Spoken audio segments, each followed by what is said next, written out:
Let's talk now about a case that has rocked the world of Twitter involving a British journalist criticizing NBC. So The Independent's journalist Guy Adams was joining in the chorus of several others criticizing NBC for the Olympics coverage. And Adams gave out the corporate email address of an NBC executive.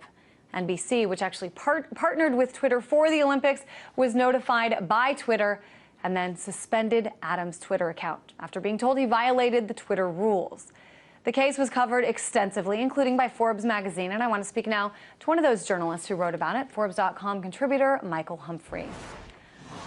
Hey there, Michael. I know your article was called Twitter, Guy Adams, and the Cost of Being a User. So let's start there. What is the cost of being a Twitter user?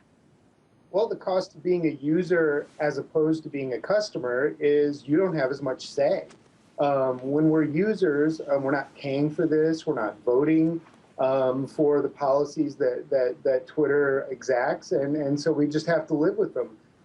You know, there was a big protest, and I do think that made a difference at the end of the day. But you know, we have to get used to this new model. We're used to having a say about the things that we buy and the things that we use. But that say is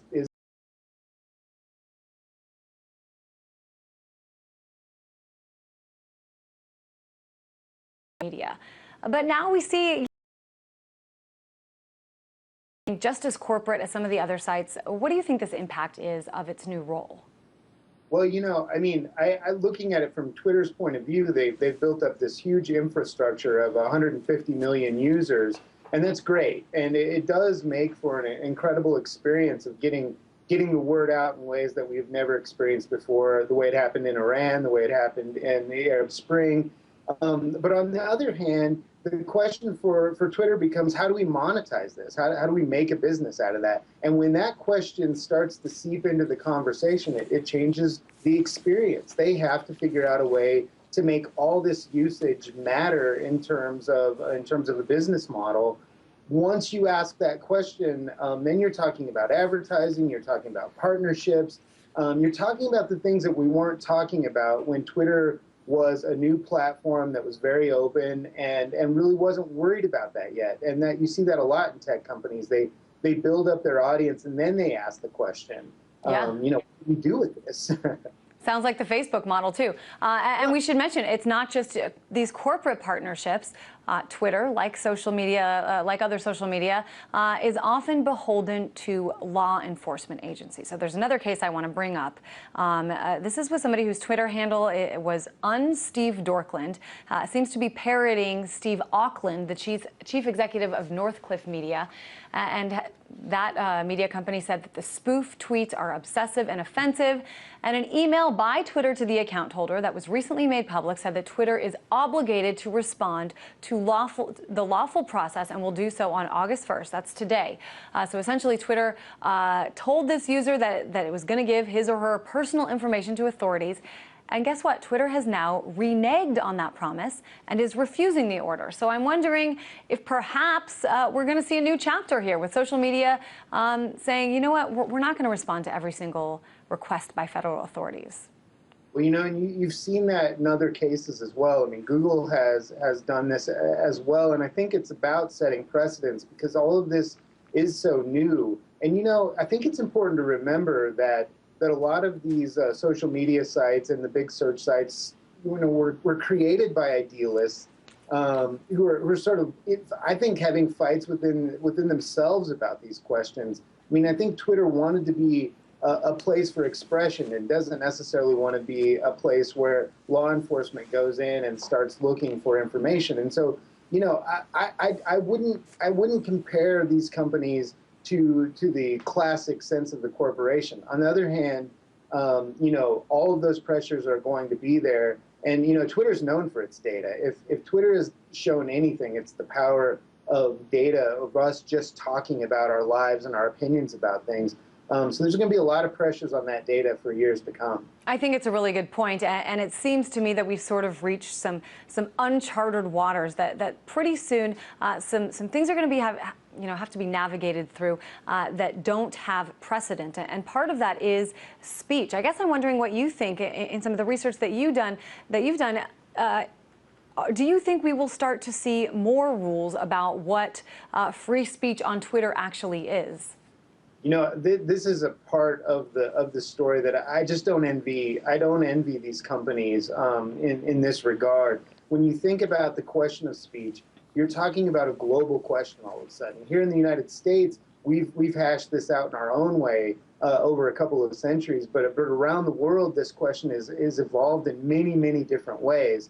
And these companies sort of have to know these answers everywhere. So yeah, that question is going to be for many years critical around the world, and it could be interesting. It could start a debate about what speech means globally in a way we've never had it before. And in that way, I'm almost an optimist in this regard. But when you add those two elements together, you know, the question of governmental pressures on that speech and the question of corporate pressures on that speech, you know, that's a rock and a hard place, and it's going to be really tough for these companies to keep their integrity throughout. It is really interesting. As you mentioned, Twitter does sort of span the globe. We saw the role it played in places like Egypt with the Arab Spring.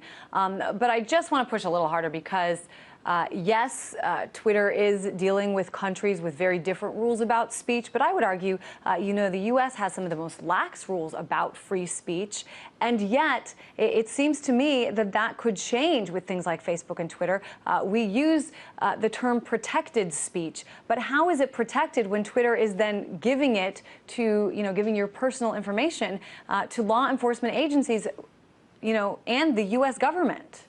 Well, and you know, you could ask that of AT&T and Sprint and Verizon right after 9/11 as well. Things that we absolutely expected to be private conversations were being wiretapped. You know, and so that question isn't a new one.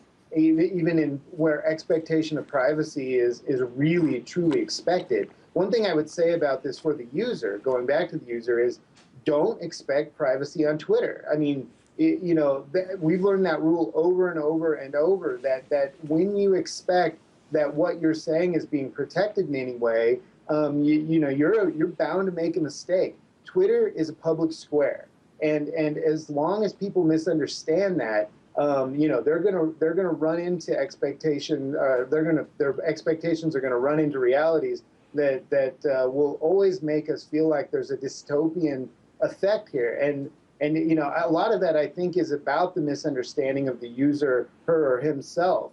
You know, but Twitter's just one example. Like you said, Facebook and even the way we email, those are other questions where our expectations are different. And those are, you know, that's when activists have to really rise up and say our speech is as meaningful, the freedom of the speech is as meaningful to us on these platforms as it ever was in our living room or in the public square, and we just have to keep fighting to protect. Yeah, not only is it not 100% protected, there's also a chance it could be around forever. You know, when you tweet something, that just doesn't go away. Thanks for being on the show. Michael Humphrey, Forbes.com contributor. Thank you.